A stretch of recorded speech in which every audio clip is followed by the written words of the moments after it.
Oke, selamat pagi Bapak Ibu semua. Selamat pagi Pak. Ya, bagaimana keadaannya, sehat? Sehat. Saya juga berharap semua kita dalam keadaan sehat-sehat agar kita mampu melaksanakan tugas kita yang diamanatkan oleh pemerintah kepada kita.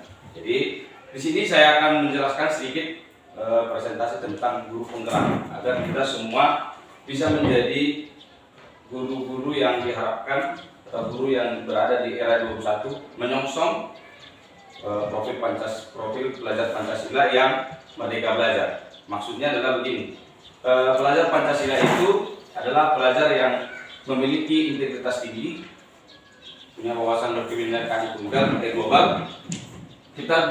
Saya bisa menunjukkan inilah dia profil Pancasila, pelajar Pancasila yang diharapkan oleh pemerintah kita.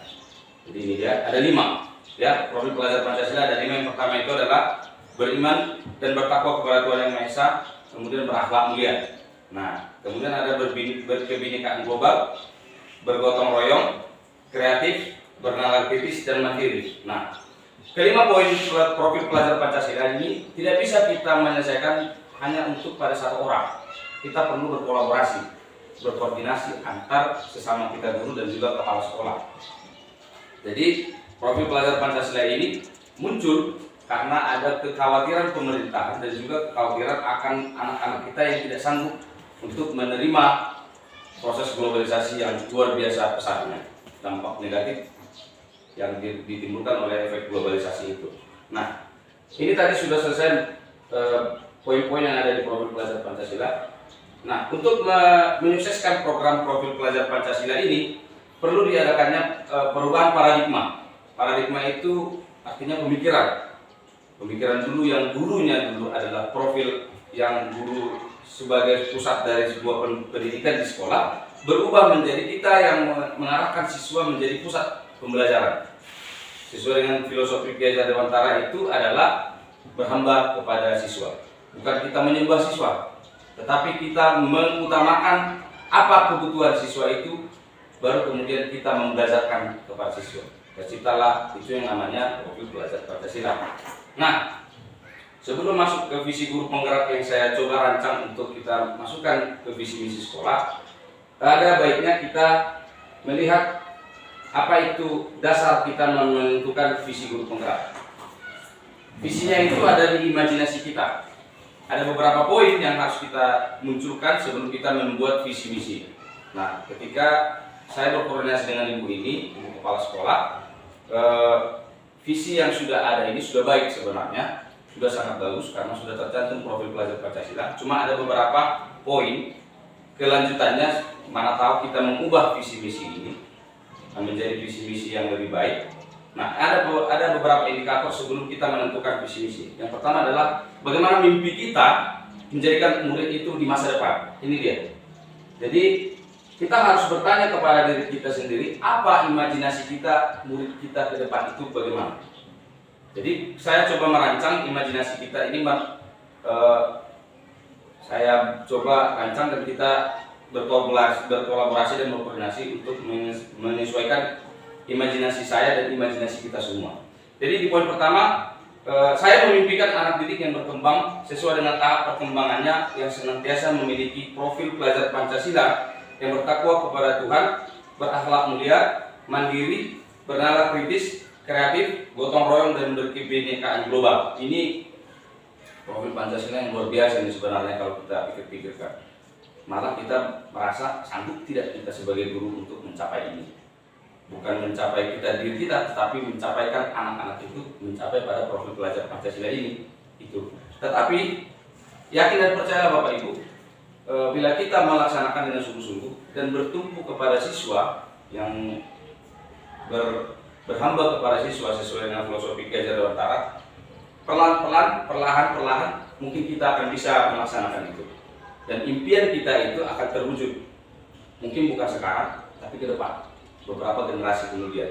Memang ketika kita melakukan usaha itu tidak langsung muncul hasilnya, tetapi kita usahakan dulu. Artinya kita sudah berusaha yang terbaik untuk siswa. Kita ubah paradigma lama yang guru itu sebagai gudang ilmu. Jangan lagi seperti itu. Tetapi anak itu yang mencari sumber informasi yang lain. Bukan cuma dari guru saja pusatnya, tapi bisa dia mencari referensi yang lain. Nah, kemudian di poin kedua, mimpi saya itu, mimpi kita semua mungkin adalah, saya selalu percaya bahwa diri itu pribadi yang unik dan memiliki keistimewaan dan potensinya masing-masing yang menjadi ciri khasnya. Artinya apa Bapak Ibu? Anak-anak itu berbeda yang dimilikinya. Saya ingat ketika alumni kemarin, Ciprian Diturnip, itu dia tidak mampu dalam hal belajar, tetapi dia mampu di bidang olahraga. Itu yang kita munculkan. Tetapi tidak dengan meninggalkan dia supaya tidak meninggalkan pelajarannya. Tetap dia diberikan modal utama untuk belajar yang untuk masa depannya. Tetapi yang paling potensi utamanya di olahraga kita tingkatkan. Makanya saya pikir ada banyak bakat-bakat di sekolah kita ini, di bagian sini terutama, yang untuk kita munculkan itu ke depan. Ya Bapak Ibu ya. Dan itu tidak mudah. Karena tidak mudah, nggak mungkin bisa kita berjalan sendiri. Kita harus bekerja sama, berkolaborasi sesama komunitas kita di sekolah ini paling utama dulu. Yang paling utama adalah kita tergerak dulu. Ketika kita sudah tergerak untuk mengubah diri kita, pelan-pelan sikap kita itu akan mengubah teman kita yang paling dekat dulu. Itu namanya sudah bergerak. Kemudian ketika semua sudah bergerak, sudah berubah paradigmanya, kita akan menggerakkan komunitas yang lebih besar seperti KKG. Nah, mungkin itu Bapak Ibu ya. Kemudian poin yang selanjutnya adalah sekolah menjadi tempat di mana dia mendapatkan pembiasaan baik melalui yang tentunya bagus untuk perkembangan psikomotor dan perkembangan kognitifnya. Sekolah juga merupakan tempat bermain dan belajar yang aman dan nyaman serta menyenangkan. Nah, saya lihat memang sudah ini dari dulu sudah kita buat ini. Artinya apa? Anak-anak itu selalu rindu ke sekolah. Saya ingat ketika pandemi, anak-anak itu selalu di grup, mungkin beberapa kita mungkin selalu merindukan sekolah. Kapan kita ke sekolah, Bu? Kapan kita ke sekolah Pak? Pasti bilang seperti itu. Karena apa? Kita sudah membuat sekolah ini menjadi ramah anak, sangat menyenangkan. Mereka bebas bermain ketika jam bermain atau jam istirahat, dan mereka juga serius ketika belajar. Kita sudah menerapkan itu, dan semoga kedepannya semakin baik lagi ke depan proses yang membuat sekolah itu menjadi tempat bermain dan belajar. Nah, untuk perkembangan psikomotor itu bagus karena mereka sudah bisa membuat suatu keputusan-keputusan atau tindakan-tindakan yang lebih baik. Dan kemudian apalagi kognitif ya, kognitif semakin cerdas anak-anak itu ketika dia bermain dan belajar tanpa ada beban. Kemudian ini poin yang paling penting di antara kita guru. Saya dan guru lain di sekolah yakin dan menyukseskan program pendidikan nasional. Itu tadi Merdeka Belajar. Konsep dari Merdeka Belajar itu adalah memerdekakan anak untuk belajar, bukan dibebaskan. Tetap kita pantau, tetapi kita timbulkan potensi-potensi yang muncul sama anak. Artinya mereka senang ketika mereka bernyanyi dan kita fasilitasi itu. Itu maksudnya ya Bapak Ibu ya. Kemudian di mana guru sebagai fasilitator tadi dan panutan yang baik sebagai proses menuntut anak sesuai kodrat zaman dan kodrat alam. Kodrat zaman itu bagaimana anak menghadapi perkembangan global, perkembangan teknologi. Ketika pandemi kita tahu orang tua begitu kewalahan mengatur anaknya karena anaknya sudah terbiasa dengan gadget. Itu perkembangan zaman. Dia harus melalui itu. Tetapi ketika dia melalui itu, jangan dia terbenam oleh arus globalisasi. Kita buatlah dia di kodrat alam. Kodrat alamnya bagaimana? Di usia segini dia harus mampu meletakkan dasar pemikiran untuk tetap bertahan di era perubahan zaman. Itu yang paling utama. Nah, visi imajinasi ini menjadi sebuah rancangan ketika kita membuat visi misi. Nah, ketika visi ini saya coba buat, inilah dia, mewujudkan generasi unggul yang bermartabat, berkepribadian sesuai profil pelajar Pancasila melalui Merdeka Belajar. Nah, kita bentuk anak sesuai dengan profil Pancasila, pelajar Pancasila melalui kurikulum Merdeka Belajar ini. Merdeka Belajar mungkin kita belum terlalu maksimal, nanti kita akan selalu belajar. Itu gunanya kita guru menjadi mandiri untuk belajar dan memahami konsep Merdeka Belajar ini. Ini visi misi tadi. Nah, selanjutnya saya akan coba memaparkan tentang yang namanya disiplin positif Bapak Ibu ya. Nah, saya mau bertanya sedikit, ini tidak menjadi acuan. Apa yang kita pahami tentang disiplin Bapak Ibu?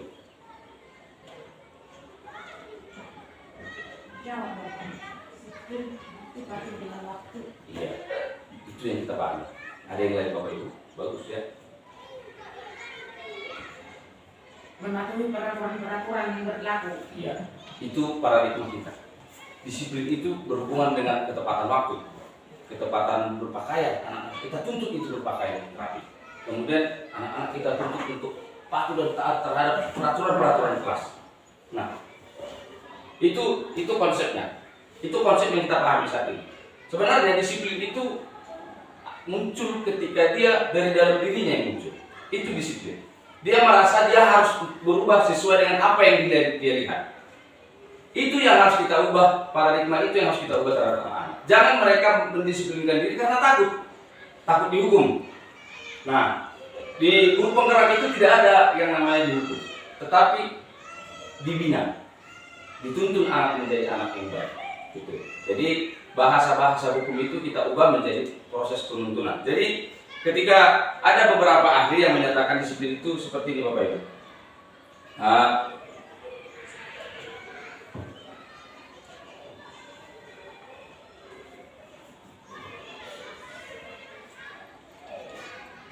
Tidak hanya terlepas dari perintah, akan tetapi juga cakap buat memerintah diri sendiri. Artinya muncul disiplin itu dari dirinya sendiri. Nah, bagaimana disiplin itu muncul dari dirinya sendiri? Dia harus melihat contoh nyata di sekitarnya. Nah, kita sebagai guru harus menunjukkan itu kepada siswa.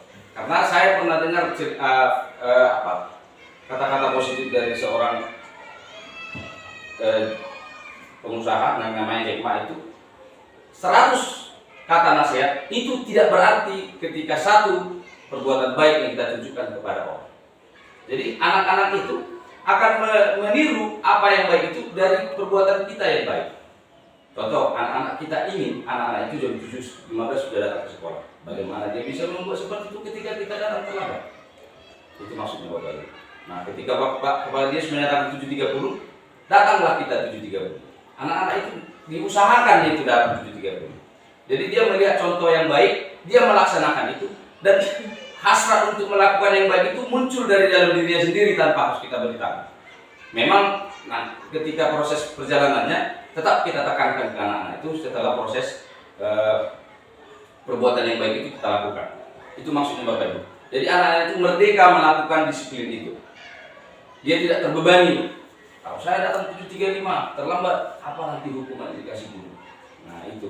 Dia di pikirannya dia terpikirkan hukuman. Bukan karena memang 7.30 Pak Sibonu sudah datang 7.30, saya harus datang tepat waktu begitu. Jadi dia tidak melihat sesuatu hal yang buruk tentang disiplin itu. Ketika kita menyatakan disiplin kepada anak-anak itu termindset, terkaku dia dengan kata disiplin ini adalah suatu keterikatan yang ketat. Jadi kita coba ubah itu, kita coba dulu. Kalau memang tidak bisa dulu langsung dia mengubah dirinya langsung disiplin waktu dengan tepat waktu datang, pelan-pelan juga. Jangan kita paksakan anak itu untuk berubah secepat yang kita mampu. Itu yang biasa kita lakukan ketika sebelum ada Merdeka Belajar ini. Ingat Bapak Ibu, Merdeka Belajar itu bukan memerdekakan anak sepenuhnya, bukan. Membiarkan anak belajar suka-sukanya itu bukan. Tetapi tetap kita pantau, tetap kita tuntun dia ke jalan yang benar. Kalau kata kasarnya ke jalan yang benar. Nah, jadi anak-anak itu mendisiplinkan diri itu dari motivasi internal dalam dirinya, bukan dari eksternal. Bukan ketika paksa, guru memaksa dia untuk disiplin 7.30 datang ke sekolah, bukan. Tetapi ketika dia melihat proses disiplin positif dari gurunya, dia akan berubah dengan sendirinya. Pasti itu Bapak Ibu. Tapi jangan kita paksakan harus cepat. Kita harus menikmati prosesnya Bapak Ibu ya. Karena kita sudah terdoktrin lama mengenai disiplin ini. Nah itu mengenai disiplin Bapak Ibu. Kemudian ada yang namanya kesepakatan kelas. Kesepakatan kelas ini berbeda dengan peraturan kelas Bapak Ibu ya. Jadi mungkin kita sudah melaksanakan beberapa kesepakatan kelas. Cobalah Bapak Ibu, satu saja dulu saya mau tanya. Apalah peraturan yang di kelas yang Bapak Ibu buat untuk mendisiplinkan anak? Satu saja.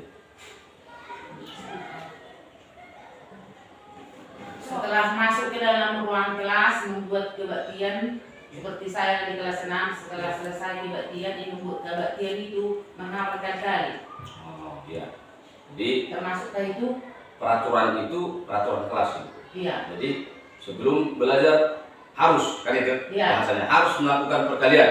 Nah, itu bahasa peraturan. Ya, jadi kita harus ubah itu.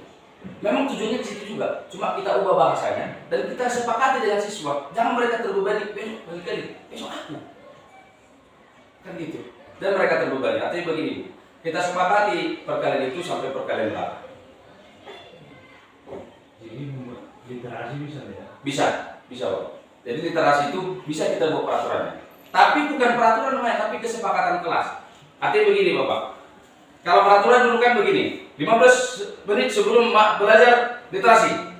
Nah, kita ubah bahasanya Bapak. Menjadi kesepakatan. Iya, menjadi kesepakatan yang kita sepakati bersama siswa. Berapa menit lah kita buat anak-anak literasinya? 10 menit Pak, oke. 10 menit kita buat literasinya, jangan lewat dari situ ya. Kan begitu bahasanya. Jadi mereka setuju dan mereka melaksanakannya dengan riang gembira. Artinya mereka tidak terbebani. Di manusia, oh, aduh belajar lagi, kan gitu. Nggak seperti itu lagi. Jadi contohnya Pak, ada kesepakatan di dalam kelas kalau yang siapa yang absen membayar 5.000. Bisa. Boleh. Bisa kita buat kesepakatan itu. Tetapi kita sepakati dengan anak, jangan kita buat. Iya. Tidak ada 5.000 ya.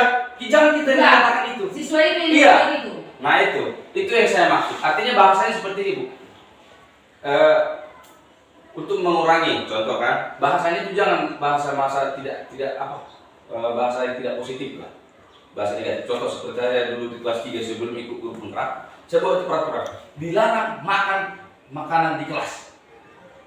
Ya kan? Itu peraturan. Iya, tapi kita ubah menjadi kesepakatan, kita ubah bahasanya. Sebelum masuk ke kelas, makanan harap dihabiskan di luar. Jadi anak-anak itu merasa, oh ya, setelah beri ini kan mau masuk ke ruangan, mereka tidak lagi makan. Dan itu kita kesepakati bersama siswa. Biarkan mereka yang menentukan apa peraturan-peraturan di kelas yang mereka bisa data, dan kita ubah menjadi kesepakatan. Jadi mereka terbiasa melaksanakan keyakinan dan kesepakatan kelas. Jadi kita tidak terbebani lagi. Contoh datang orang tua. Ini bagus juga untuk mendidik kita dari orang tua yang jahil. Contoh kan, adalah orang tua. Saya pernah mengalami proses itu. Di kelas 3 datang orang tua untuk membayar 5.000, tapi dia bersungguh-sungguh membayar 5.000. Tapi dengan bahasa anak-anak itu, saya tunjukkan kepada orang tua, ini kesepakatan kami. 5.000 ini orang ini yang menyetujui. Jadi nggak ada saya memaksakan anak-anak Anda untuk 5.000 itu dipungut secara paksa, bukan. Jadi seperti semalam Pak Hari Valentin yang siswa itu kerjasama memberikan coklat bersama kita, itu termasuk kesepakatan? Enggak, itu bukan kesepakatan. Itu bentuk cinta mereka kepada gurunya sebenarnya. Berarti Pak, antara peraturan dan kesepakatan hanya terletak di bahasa. Sebenarnya bukan cuma di bahasanya, tapi di pengertian luasnya. Pengertian luasnya. Iya, artinya bahasa itu bisa menentukan prosesnya kelanjutannya. Iya. Mereka tidak terbebani. Dilarang. Harus dilarang. Kan begitu. Dilarang membawa makanan ke kelas. Iya. Itu peraturan. Iya. Kalau kesepakatan sebelum masuk kelas dihabiskan makanannya. Iya. Kan berarti dia hanya terletak di dalam penggunaan bahasa, tapi dalam arti yang Iya, luas. dia memiliki apa? Iya. Makna yang besar sekali. Artinya mereka, oh iya, saya harus habiskan dulu makanan saya sebelum masuk ke kelas. Jadi mereka tidak terbebani dan usahakan bahasanya itu orang itu sendiri membuat. Jangan kita, karena bahasa kita kebanyakan kaku. Dan secara perasaan. Iya itu. Jadi bisa disimpulkan kalau peraturan kesepakatan ini termasuk di ruangan kelas itu merupakan peraturan tidak tertulis. Tertulis ya, tapi bahasanya berbeda. Berbeda. Kesepakatan. Kesepakatan. Jadi jangan masuk kita. Ini peraturannya peraturan. Mereka melaksanakan dengan terbebani. Berarti kalau kesepakatan itu contohnya ada siswa 20, mereka sama-sama ikhlas melaksanakannya. Itu. Jadi kalau dia peraturan, ya mungkin ada sebagian yang enggak setuju atau terpaksa. Iya, terpaksa. Hanya Jadi, hanya dari si guru, hanya dari si guru. iya. Peraturan itu. Kalau guru tuh menentukan, itu. Nah, kalau oleh siswa. Adalah kesepakatan. Iya, itu salah satu kita memerdekakan anak, membuat peraturannya sendiri, membuat kesepakatannya sendiri. Jadi ketika dia bermasalah nanti, kita bahas nanti di restitusi. Ada nanti pembahasannya itu, Bapak Ibu. Misalkan kita sudah sepakat di sekolah ini bahwa jam 7.30 tidak boleh terlambat. Contoh kan, ada anak yang terlantar. Nanti kita bahas cara penanganannya, cara pembimbingannya di restitusi nanti setelah ini. Oke. Jadi kita diri dulu, kesepakatan kelas ini harus kita laksanakan di dalam kelas. Ya Bapak Ibu, jadi peraturan-peraturan itu kita suruh mereka datang, kita ubah sama-sama bahasanya yang lebih menarik, yang lebih bisa disepakati mereka dan lebih bisa dilaksanakan mereka secara ikhlas. Jangan dipaksa, jangan terpaksa mereka melaksanakannya. Jadi ketika mereka melanggar itu, keyakinan kelas itu atau kesepakatan kelas itu, ada konsekuensi, ada hal-hal yang harus mereka terima. Nah, begitu Bapak Ibu. Jadi di restitusi, di segitiga restitusi nanti kita bahas nanti itu Bapak Ibu. Apa-apa saja yang kita buat untuk proses pembinaan anak didik yang melanggar kesepakatan kelas. Gitu ya Bapak Ibu. Jadi kita masuk ke restitusi Ibu, Bapak Ibu ya. Ini tadi sudah ya.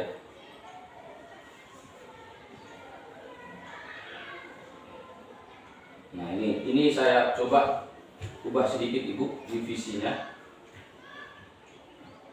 Hampir kan divisinya. Ya ini misinya tadi tidak terlalu banyak saya dulu, hanya sedikit saja. Ini visi saya. Nah ini visi yang coba saya ubah sedikit saja. Jadi yang kalau visi yang lama itu di sini Bu. Ini mewujudkan peserta didik yang unggul, berprestasi, keterampilan dan teknologi sebagai pembelajar sepanjang hayat serta berkarakter sesuai profil pelajar Pancasila. Nah, saya tidak banyak mengubah, hanya menambahkan melalui Merdeka Belajar. Nah, proses pembentukan profil pelajar Pancasila itu harus diproses melalui kurikulum Merdeka Belajar tadi. Bagaimana mereka menjadi berkebinekaan global kalau kurikulumnya saja masih yang lama, kan begitu. Jadi hanya menambahkan melalui Merdeka Belajar saja. Nanti filenya bisa saya kirimkan ke Bapak Ibu ya. Oke, ini visinya Ibu ya Bapak Ibu ya. Kita masuk ke misi. Ini dia misi. Jadi kalau di yang lama itu misinya ini Bu, pertama merancang pembelajaran yang menarik, menyenangkan dan mampu memotivasi peserta didik untuk selalu belajar dan menemukan pembelajaran. Nah, saya ubah sedikit di sini. Ini sedikit dari sini. Ini. Merancang pembelajaran yang menarik dan menyenangkan serta berpihak kepada peserta didik. Ini yang sesuai dengan filosofi Ki Hajar Dewantara yang Merdeka Belajar tadi. Sesuai dengan prinsip Merdeka Belajar. Hanya mengubah sedikit saja. Merancang pembelajaran itu memang itu harus kita buat. Jadi pembelajaran yang menarik dan menyenangkan itu yang harus kita sampaikan kepada anak didik. Tugasnya berat memang, Bapak Ibu ya, berat. Tetapi ketika kita sudah berkolaborasi seperti ini, ke depan mungkin saya punya sedikit yang bisa saya bagi ke Bapak Ibu. Bapak Ibu yang punya pengalaman mengajar bisa berbagi dengan kami yang lebih muda. Jadi situ namanya kolaborasi kita antar guru. Di komunitas kita aja dulu. Kalau sudah bergerak komunitas kita, sekolah-sekolah lain akan meniru itu. Bisa saja bukan saya pembicara, bisa jadi, atau Pak Simbolo. Karena pengalaman itu yang kita bagi nanti ke kalian.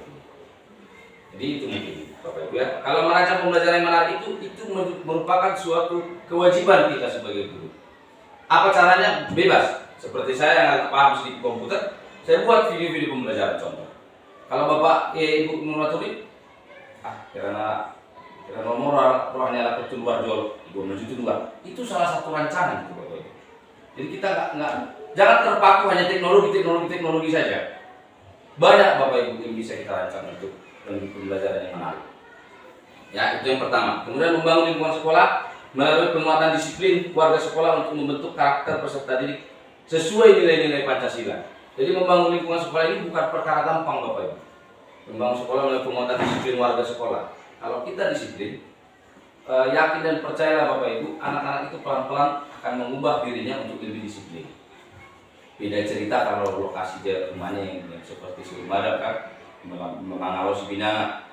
Yang penting semangatnya kita apresiasi dulu Bapak Ibu. Semangat anak-anak itu untuk sekolah itu luar biasa. Itu yang harus kita apresiasi. Sudah baik sebenarnya apresiasi kita. Ketika dia terlambat, dia menjawab dengan baik. Kenapa dia terlambat? Dan kita tidak menghukum itu salah satu apresiasi Bapak Ibu. Jangan kita hukum lagi. Memang B, zaman Najul kasong itu. Tapi saya lihat sekolah kita ini sudah baik dalam segi pendekatan kepada anak-anak. Saya luar biasa memang. Sudah ada perubahan-perubahan. Meskipun itu jauh sebelum saya menjadi guru program. Kemudian ada membangun lingkungan sekolah yang bertoleransi. Ini sebenarnya ada di visi kita Bapak Ibu ya. Cuma sedikit-sedikit saja saya Bapak Ibu. Ini membangun lingkungan sekolah yang bentuk peserta didik berakhlak mulia melalui rutinitas kegiatan keagamaan, menerapkan ajaran agama berbicara berinteraksi di sekolah. Nah, saya buat di sini. Ini karena Pancasila itu kan sudah ada nilai keagamaan di situ ya. Iya. Secara umum saya buat di sini. Itu poin yang kedua. Poin ketiga, iya. Poin ketiga itu membangun lingkungan sekolah yang bertoleransi, berkebinekaan global, mencintai budaya lokal dan menjunjung nilai gotong royong. Nah, di sini saya buat membangun lingkungan sekolah yang bertoleransi dalam kebinekaan global, mencintai budaya lokal sama saja, serta menjunjung nilai gotong royong selaras dengan nilai-nilai Pancasila. Bukan sekedar masukkan Pancasila, bukan, tetapi harus selaras dia. Artinya toleransi dan kebinekaan itu kan ada tercantum dalam nilai-nilai Pancasila. Nah, itu harus selaras dia dengan nilai-nilai Pancasila yang dimiliki. Ketika sudah selaras, yakin dan percaya Bapak Ibu, semua tujuan kita ini pasti tercapai. Saya pikir 1, 2, dan 3 ini sudah tercapai. Mungkin merancang pembelajaran itu masih kita baru mulai untuk merancang yang baik, yang lebih aktif ya Bapak Ibu ya. Kemudian bila yang dilama itu nomor 4 itu mengembangkan kemandirian, nalar kritis, kreativitas yang memfasilitasi keragaman minat dan bakat peserta didik. Nah, saya mengubah sedikit saja menciptakan lingkungan ini, mengembangkan kemandirian, nalar kritis dan kreativitas serta memfasilitasi keragaman minat, bakat dan potensi peserta didik melalui Merdeka Belajar. Nah, di kurikulum Merdeka Belajar ini kita dituntut untuk mengembangkan potensi mereka, memunculkan potensi-potensi yang ada dan mengembangkannya. Contoh begini Bapak Ibu, misalkan di kelas sana saya selalu terngiang-ngiang sama suaranya Selaso, luar biasa. Sampai di SMP pun saya selalu bilang sama guru sininya, termasuk guru-guru di sana, kalian ada bakat nanti setelah kelas sana nanti. Ada siswa kami berbakat menyanyi lebih dari penyanyi-penyanyi di SMP 3. Saya selalu katakan itu. Nah, kita sudah munculkan dia, kan itu. Kita munculkan si Lasro ini kualitasnya, bernyanyi dia bisa, sementara akademiknya tidak terlalu bagus, kan itu Bapak Ibu ya. Kemudian kita kembangkan potensinya melalui apa Bapak Ibu? Melalui kejuaraan meskipun skalanya kecil. Melalui itu kemarin ya, 17 Agustus. Itu sudah salah satu cara kita memerdekakan anak dalam belajar. Jadi kadang-kadang begini Bapak Ibu, kita merdeka belajar, terbaik ini. Sebenarnya kita sudah laksanakan itu Bapak Ibu. Cuma kita nggak sadar yang kita laksanakan itu sudah sesuai dengan Merdeka Belajar. Dan itu yang bagus Bapak Ibu. Dan kita begini, Merdeka Belajar kosong. Terlalu kita ikuti, biarkan saja berjalan secara natural. Kita pasti bisa melihat anak-anak itu bakatnya di mana. Terutama yang sudah senior untuk membantu pendidikan, dia sudah paham siswanya berbakat di mana. Ketika misalkan ada perlombaan kecil-kecilan di gugus kita, ibu sudah langsung menentukan, coba ini dulu. Tapi dia tetap melakukan pilihan kepada beberapa anak, supaya apa? Anak yang lain ini lebih semangat nanti ke depan. Nah, itu kita sudah munculkan itu, Merdeka Belajar itu ke anak. Meskipun kita tidak tahu yang kita laksanakan itu sudah sesuai tidak dengan Merdeka Belajar. Seperti itunya Merdeka Belajar itu. Dan kita terbebani kurikulum baru. Ngomong, betul lagi nih. Ganti menteri, ganti peraturan, ganti kurikulum. Jangan terbebani dulu seperti itu. Sebenarnya kurikulum itu baik prosesnya. Cuma kadang-kadang kita yang terbebani sama besarnya tanggung jawab kurikulum. Ketika kita melaksanakan dengan sangat seperti biasa, senatural-naturalnya, itu semuanya sudah terjadi yang kita buat. Seperti 17 Agustus, ada yang kita pilih anak-anak itu tarik tambang. Itu sudah kita mengeluarkan potensinya.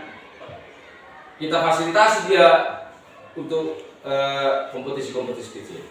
Itu Bapak Ibu. Jadi bagus sebenarnya ada kolaborasi kita. Artinya bagaimana kita merancang pembelajaran yang Merdeka Belajar kepada anak, dan juga kita bisa bertanya kepada guru senior bagaimana menerapkannya. Jadi kita yang muda-muda ini, kita punya rancangan ide. Kita bingung mengeksekusinya. Kita tanya kepada yang lebih dewasa, yang lebih senior, bagaimana cara mengeksekusi kalau saya punya pemikiran seperti itu. Percayalah Bapak Ibu, ketika kita sudah kolaborasi, Jangan ada di pikiran kita ini, saya lebih pintar, saya lebih mampu dari ibu ini. Ibu cuma tahu yang mengajar aja ini. Jangan seperti itu.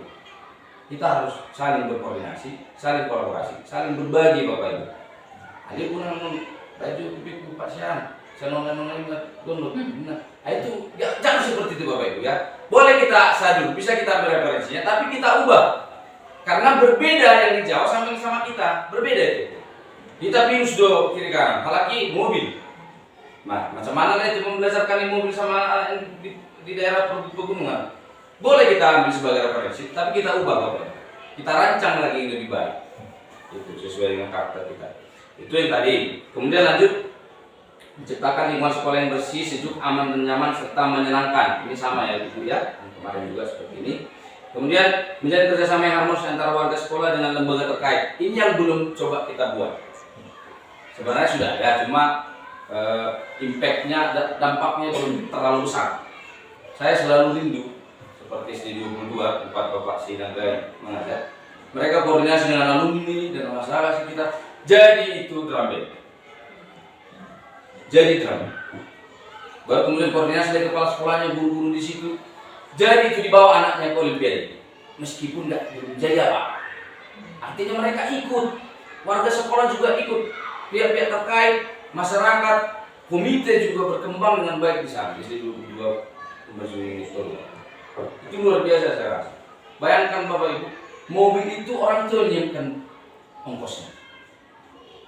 Anak-anak dibawa ke sana. Masalah berhasil atau tidak berhasil juara satu belakangan itu, yang penting maju dulu. Anak-anak itu semangat. Jadi ke depan anak-anak yang lain, adik-adiknya, aku harus sama seperti mereka. Harus lebih baik, harus bisa juara. Nah itu yang agak mulai kita coba dulu rintis bersama dengan alumni, warga sekitar kita, kemudian komite. Memang selama ini kenyamanan kita masih diutamakan di sini, masih sebatas itu. Tetapi untuk mencari dana, mencari kolaborasi dengan baik, untuk membantu kita di sekolah masih belum. Tapi itu akan kita coba usahakan. Nah, kemudian ini sudah selesai visi misi kita Bapak Ibu. Saya coba ubah, tidak terlalu banyak sebenarnya saya ubah di visi misi.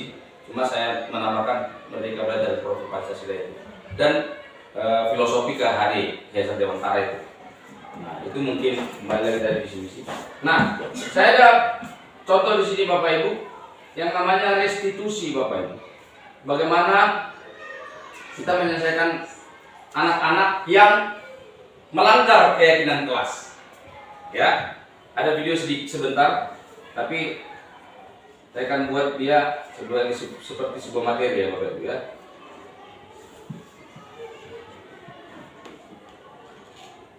Nah ini dia penerapan restitusi di sekolah, dan ini sudah saya laksanakan Bapak Ibu di kelas.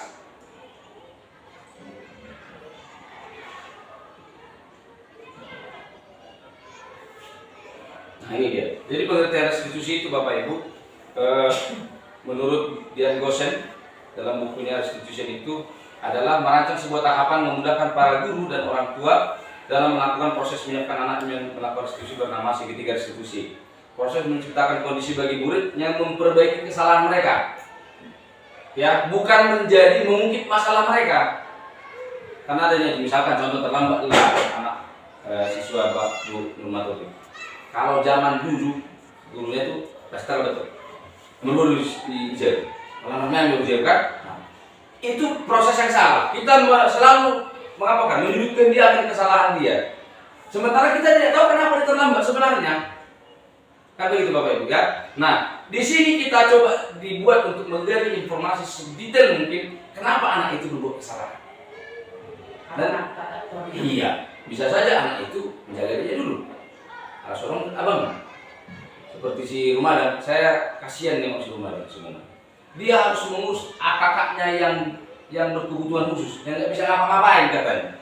Kalau nggak PAI di tempat tidurnya, kakaknya si Rumadan. Jadi mulai saat di kelas 3 itu saya temukan kasus si Rumadan ini, nggak pernah saya hukum lagi dia. Selalu saya kasih semangat abang, urus kakakmu dengan baik. Tapi usahakan jangan terlalu sering terlambat. Kalau ini mau, tapi itu kan prosesnya masih salah sebenarnya. Nah di sini akan kita buat di sini akan kita pelajari bagaimana proses yang sebenarnya itu untuk meminimalisir kesalahan anak-anak itu.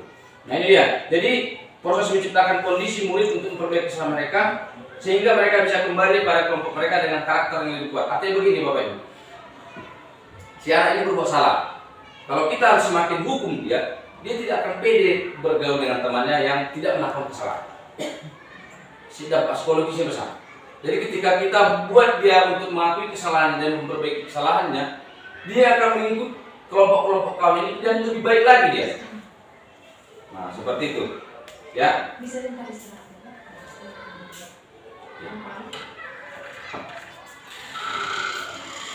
Nggak usah didiam. Nggak usah. Tidak makan. Nah, Istirahat kamu minum. jadi itu pengertiannya Bapak Ibu ya. Nah, bagaimana penerapannya? Bapak Ibu mungkin agak ini ya. Nah ini dia ciri-ciri restitusi. Restitusi itu bukan untuk anak itu menebus kesalahan, tapi untuk belajar dari kesalahan. Kenapa dia terlambat? Nah mungkin dia terlambat karena terlambat bangun. Dia akan memperbaiki proses dia waktu tidur dan waktu bangun tidurnya. Itu dia memperbaiki kesalahannya. Kemudian restitusi itu untuk memperbaiki hubungan. Hubungan apa? Hubungan antara siswa dengan guru. Bukan tidak banyak Bapak Ibu anak-anak itu kita pikirkan hal yang buruk tentang dia terus. Contoh si Coki, ya. Ada kesalahan orang, bukan dia yang melaksanakan ini, berantem ini. Kita selalu nembak si Coki deh. Nah gitu. Menuduh. Iya menuduh. Jadi hubungan kita dengan si Coki ini nggak baik lagi, nggak sehat lagi.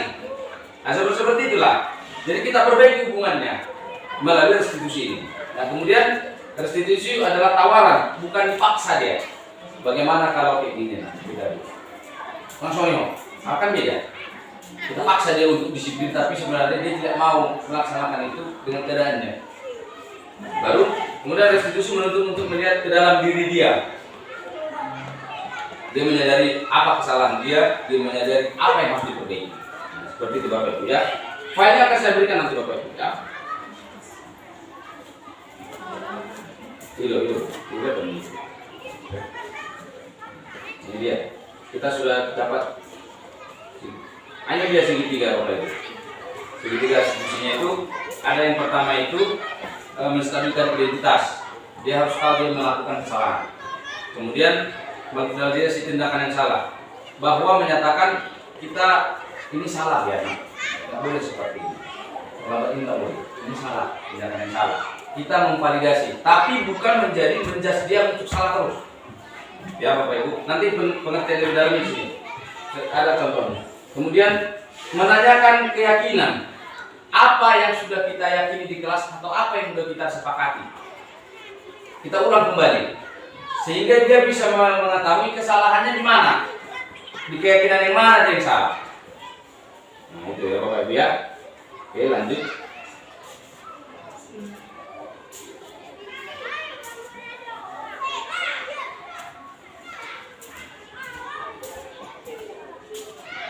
Nah, ini dia penerapannya.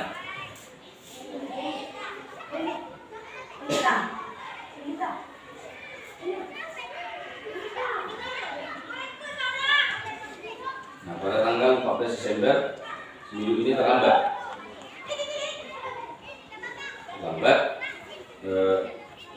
Kenapa dia terlambat dan kasusnya ini kita lihat bersama-sama di sini. Ada dua contoh nanti Bapak Ibu penerapannya.